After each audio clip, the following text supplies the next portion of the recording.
दिव्यत्वाच्या पाऊल खुणा ज्या मातीत उमटल्या ती पवित्र माती म्हणजे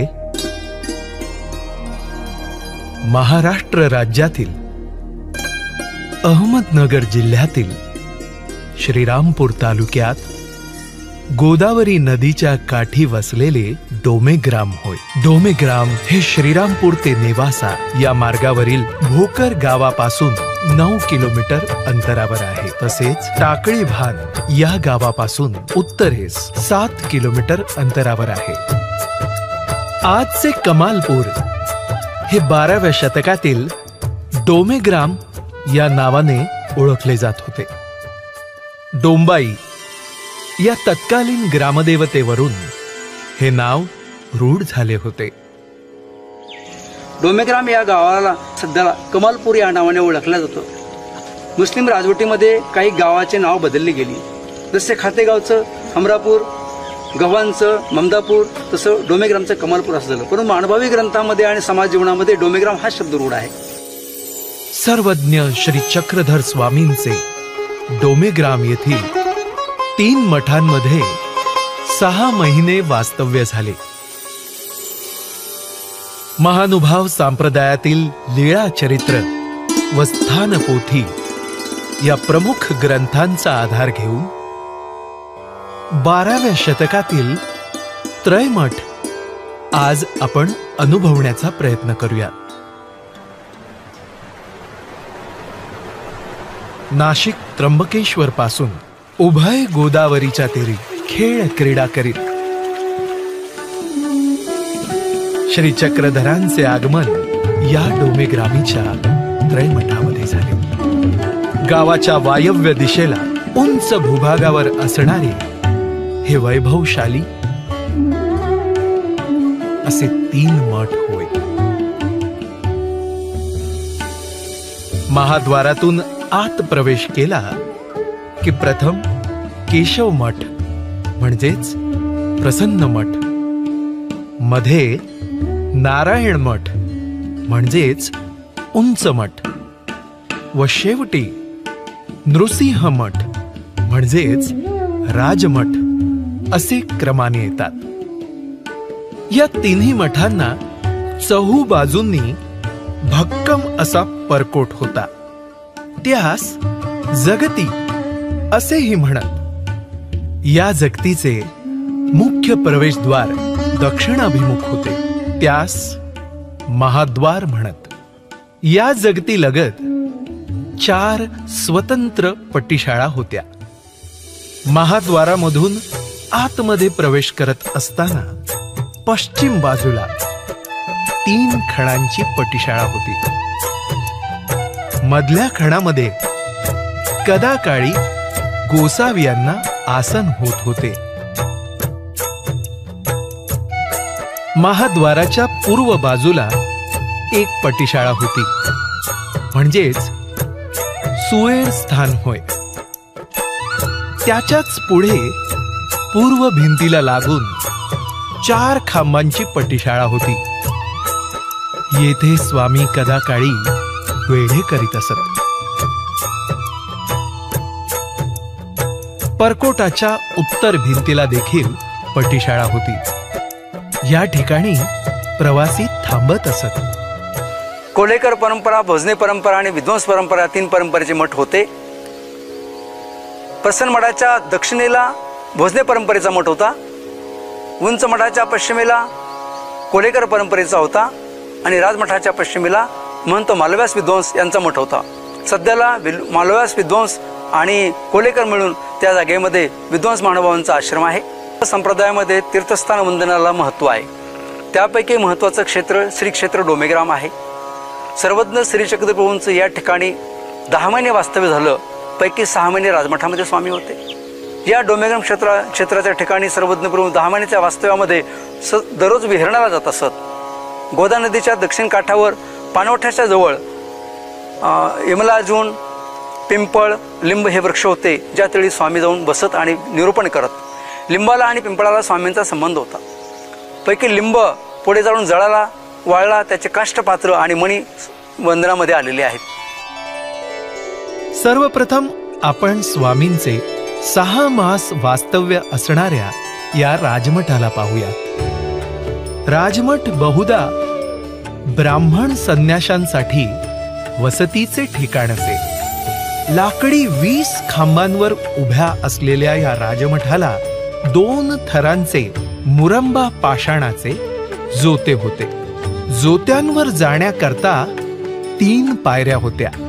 त्या पायऱ्यांना लागून पूर्व व पश्चिम सोंडीचे 2 चिरे होते. त्यावर प्रसंगी स्वामी उभे राहत. सर्वज्ञांच्या प्रथम आगमनाच्या वेळी दाई भागवत या सद्भक्ताकडून सर्वज्ञांनी राजमठात ओटा तयार करून घेतला होता. हा ओटा मठात प्रवेश करताना डाव्या बाजूला आणि नृसिंह प्रतिमेच्या उजव्या बाजूला पश्चिम भिंतीला लागून उत्तर दक्षिण असा आहे. श्री चक्रधरांना नित्यदिनी प्रातःकाळचा व सायंकाळचा पूजा अवसर या ओट्यावर होत असे. पश्चात प्रहरी सर्वज्ञ सकळ जीवांच्या उद्धारासाठी चिंतन करत व विलक्षण पूजा अवसरी भक्तजनांना ज्ञाना प्रेमाचे दातृत्वही करत. अनेक महत्त्वपूर्ण लीळा डोमेग्राम नगरीत घडलेल्या आहेत आणि म्हणून पंडित बायदेव व्यासांनी अवघे विषय डोमेग्रामी असती असं म्हटलेलं आहे. सर्वज्ञांच्या या वास्तव्यामध्ये अनेक महत्त्वपूर्ण लीळा घडलेल्या आहेत. त्याचप्रमाणे परमेश्वराचं एक ब्रीदवाक्य आहे, ज्ञानदेवने उद्धरती. म्हणून डोमेग्रामच्या वास्तव्यात सर्वज्ञांचा ज्ञानदानावरती विशेष भर होता. भक्तजनांचा कर्मनाश होण्याच्या उद्देशाने विविध व्यापार करून घेणे, साधन चरितत्वाच्या दृष्टीने विलक्षण महापूजांचे आयोजन, पश्चात पारी जीवांचे चिंतन, परिसर सात्विक शुद्ध व्हावा म्हणून दिशांचे अवलोकन, अशा महत्त्वपूर्ण लीळा डोमेग्राम या ठिकाणी घडलेल्या आहेत. एवं व्यक्तिमत्व घडवण्याच्या दृष्टीने स्वामींनी त्या ठिकाणी अनेक प्रकारच्या क्रीडा केल्या. पंडित माहिमभट्ट, श्री नागदेवाचार्य, महादाईसा, गणपती अपयो यासारखी मातब्बर मंडळी या ठिकाणी घडली गेली. भटाज्वर निर्गमनी निधिवासा पाठवणे, देमाईसाला अहिंसेचे निरूपण, महादाईसाला वाराणसी निषेध करणे, प्रल्हाद बाईसाला देव निरूपण, साधा गुडभेद कथन, देमाईसाला कुष्ठधर्म निरूपण,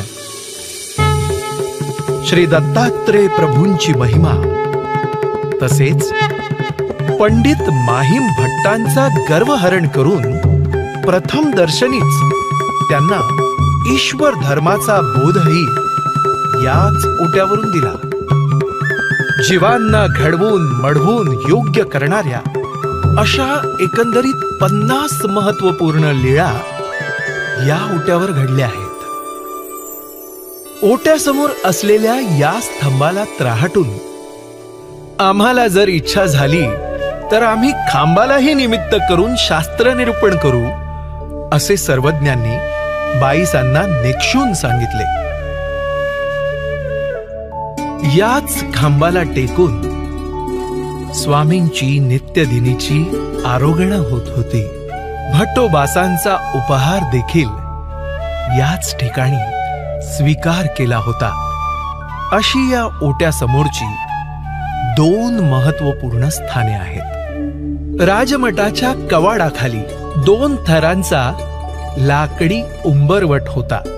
सर्वज्ञ नित्यदिनी पश्चात प्रहरी आपल्या द्वय श्रीकरांनी राजमठाच्या या दरवाजाला दोन्ही दारसंका धरून एक श्रीचरण उंबरटावर ठेवीत आणि दुसरा श्रीचरण भट्टोबासांच्या वक्षस्थळावर ठेवून त्यांना परमानंदाची अनुभूती प्रदान करीत असत.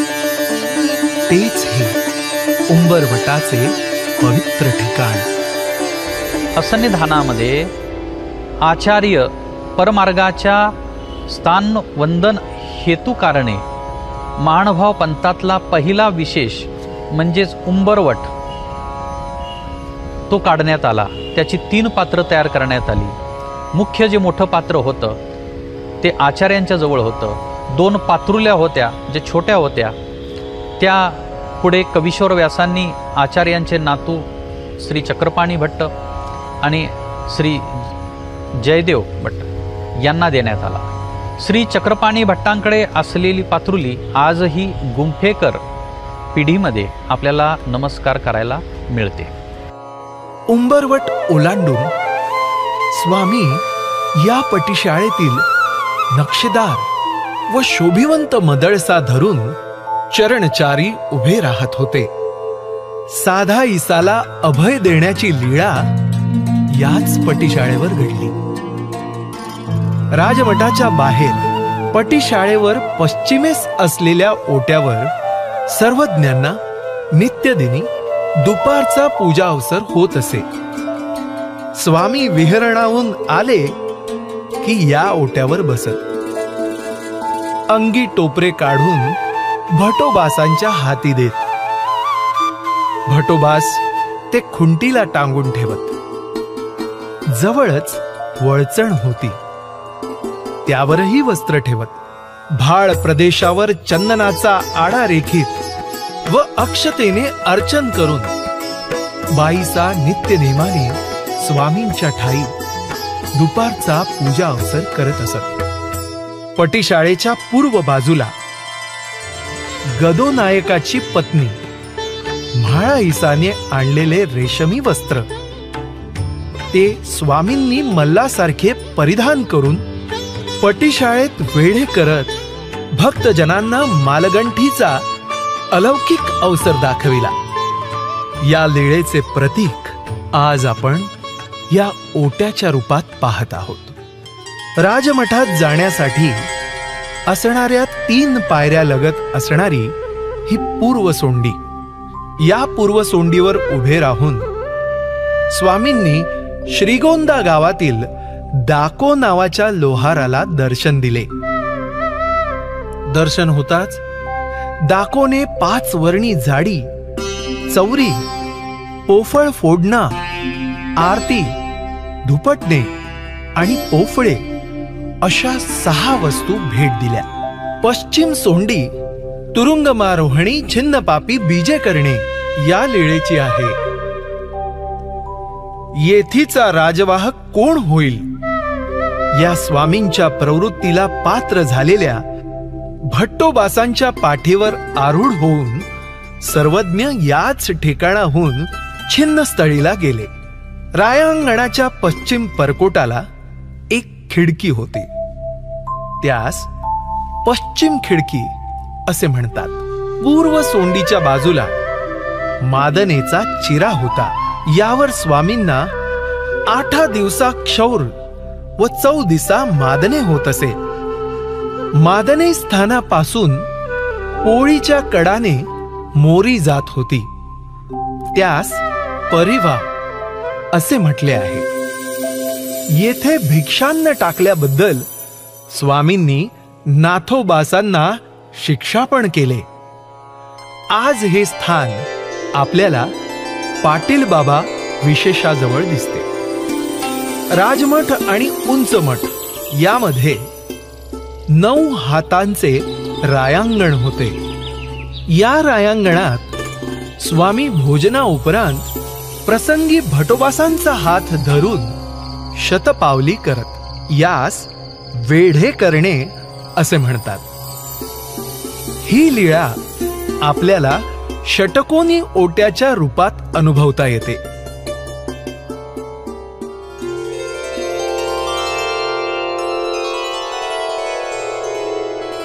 रायांगणाच्या दक्षिणेला उत्तराभिमुख नारायण मठ म्हणजेच उंच मठ आहे. दोन्ही मठापेक्षा हा मठ साधारण उंच आहे, म्हणून यास उंच मठ हे नाव देण्यात आले. हा मठ पाषाणाचा असून 16 खांबांवर त्याची उभारणी करण्यात आली आहे. वरचे छत पूर्वी पाषाणाचे होते. आजही या मठाचे काही अवशेष आपणास पाहण्यास मिळतात. वृद्धाचारात आढळणारा, परंपरेने बोलला जाणारा हा 18व्या शतकातला जीर्णोद्धार परणकर महानुभावांच्या नियोजनातून आणि हरकूबाई होळकर यांच्या आर्थिक निधीतून या मठांचा जीर्णोद्धार झाल्याचं आढळून येते. त्यांना महानुभाव पंथाचा अनुग्रह होता.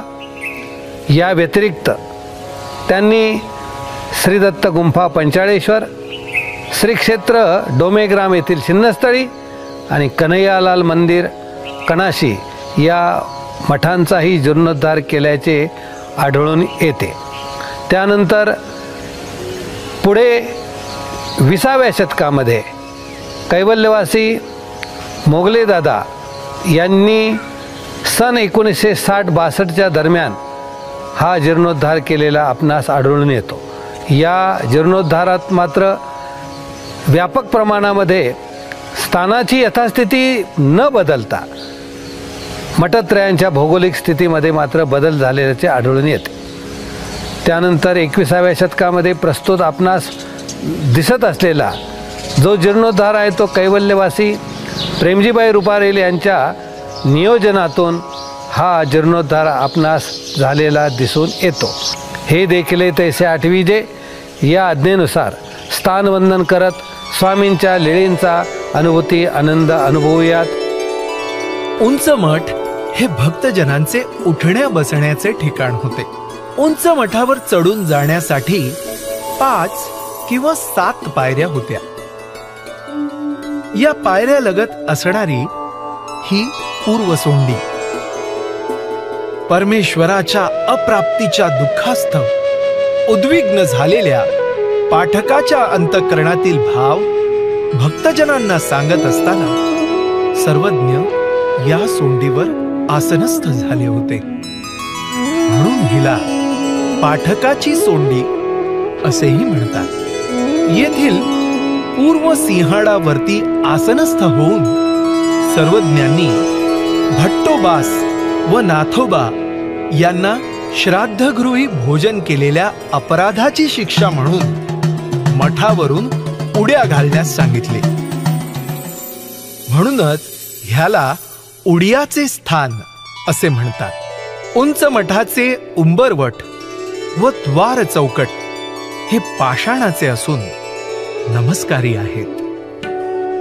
या चौकटीच्या आड लपून स्वामी भक्तांचा संवाद विसंवाद ऐकत, म्हणून याला लोपेस्थान म्हटले आहे. या उंच मठामधील 2 खांबांच्या मध्ये असणाऱ्या चौकात स्वामी कदाकाळी आसनस्थ होऊन दुपारी निरूपण करीत असत. याच ठिकाणी भट्टोबासांचे उपहार स्वीकार केले व दुधाकरता कवडे मागत असणाऱ्या आऊसा यांचा हट्ट याच ठिकाणी पूर्ण केला.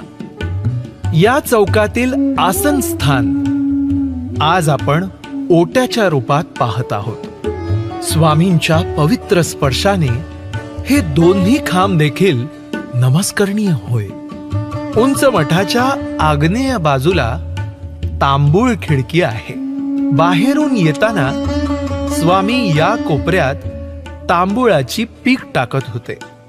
उंच मठाच्या छतावर जाण्याकरता वायव्य दिशेला दादरा म्हणजे जिना होता.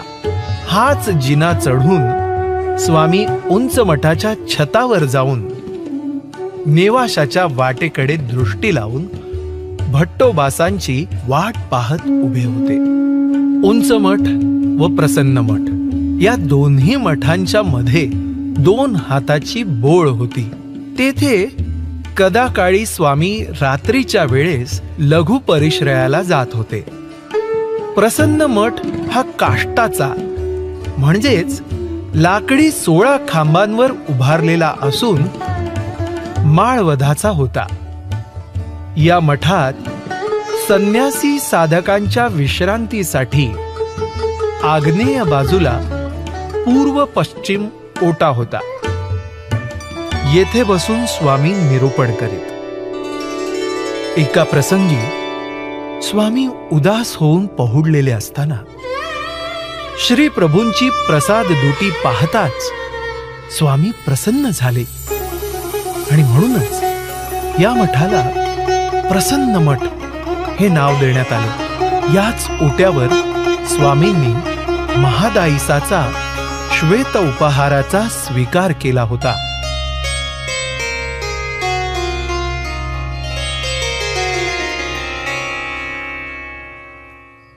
एका प्रसंगी मध्यान्ह रात्री स्वामी जेव्हा मठाच्या वरती उभे होते तेव्हा स्वामींच्या श्रीमूर्तीपासून प्रकाश निघाला। सर्वज्ञांच्या मूर्तीचा तो प्रकाश रेई नायकांच्या अंगणात पडला। प्रसन्न मठाच्या दक्षिण भिंतीला असणारा हा लहानसा ओटा आपल्याला त्या प्रकाश दर्शनाची लीळा आठवण करून देतो। परकोटाच्या पश्चिम भिंतीकडे स्वामी पश्चात प्रहरी दीर्घ परिश्रयासाठी जात होते। त्याचे प्रतीक म्हणजे हे दोन्ही ओटे। प्रसन्न मठाच्या बाहेरील बाजूला 8 खांबांवर उभारलेली उत्तर दक्षिण सैन पटिशाळा होती।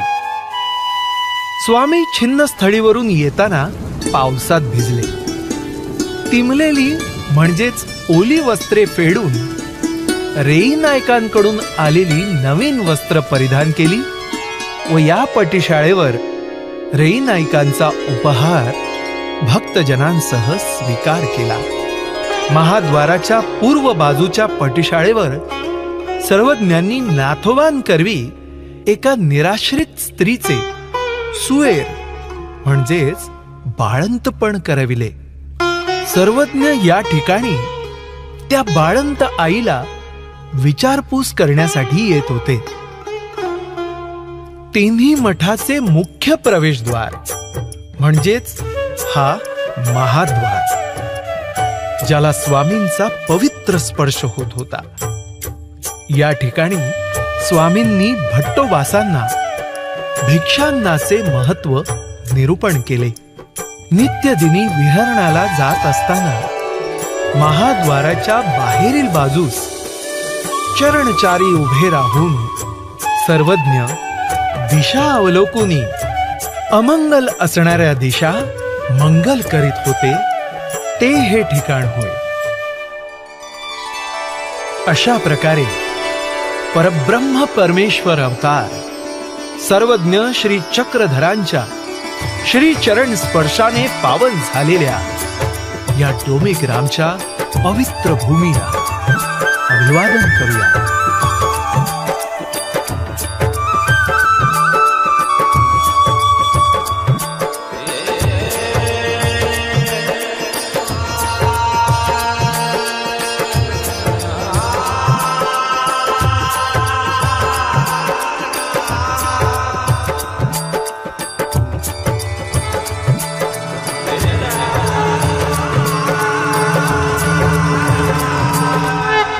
कौनी ठाई कौनी विशेष, कौनी ठाई कौनी विशेष, अवघे विशेष डोमेग्रामी असती, अशी महिमा असलेलं महानुभाव पंथातील अत्यंत महत्त्वपूर्ण स्थान म्हणजे डोमेग्राम होय। तर ती मदळसा की जिच्यावरती श्रीकर ठेवून आमच्या स्वामींनी साधांना महाराष्ट्राचं भविष्यकथन केलेलं आहे।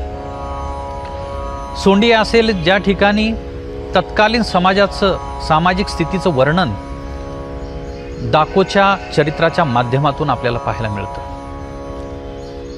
ती सोंडी आहे ज्या ठिकाणी पाठकाचा अत्यंत भाव आपल्याला दिसतो। भिंत आहे, ओटा आहे, ज्या ओट्यावर बसून पंडित माहीमभट्टांच्या भेटीचं तथा त्यांच्या बोध संक्रमणाची ती लीळा आपल्या विस्मरणात कधीच जाऊ शकत नाही। खिडकी आहे जी तांबूळ खिडकी आहे, जिला पाहताच आचार्य भायदेव व्यासांचा विरह अनावर झाला। हे ते स्थान आहे की ज्या ठिकाणी महानुभाव पंथाचे पहिले आचार्य श्री नागदेव यांचा मृत्यू सर्वज्ञांनी चुकवलेला आहे। हे तेच स्थान आहे ज्या ठिकाणी अखंड ब्रह्मविद्येची गंगा प्रसवलेली आहे। या ठिकाणी असलेले तिन्ही मढ आणि या वास्तूतून प्रगट होणाऱ्या सर्वज्ञ प्रभूंच्या एक एक लीळा म्हणजे एक एक रत्न आहे. स्थानाच्या ठिकाणी असलेल्या द्वैशक्ती, कृपा आणि माया या साधनवंतांना वरदान ठरलेले आहेत आणि म्हणून अशा या डोमेग्राम नगरीचं महत्त्व हे अपूर्व असं प्रकारचं आहे. अशी ही डोमेग्राम नगरीची महिमा जाणल्यानंतर असे वाटते की डोमेग्राम म्हणजे अव्यक्तमंत परमेश्वराच्या कृपेचे व्यक्त प्रवेशद्वारच होय. त्रयमठातील ईश्वरीय लीळांच्या पवित्र श्रुती अंतःकरणात साठवून ईश्वराच्या अलौकिक स्वरूपाचे दर्शन घडवणाऱ्या या पवित्र वास्तूला आपण साष्टांग दंडवत प्रणाम करूया.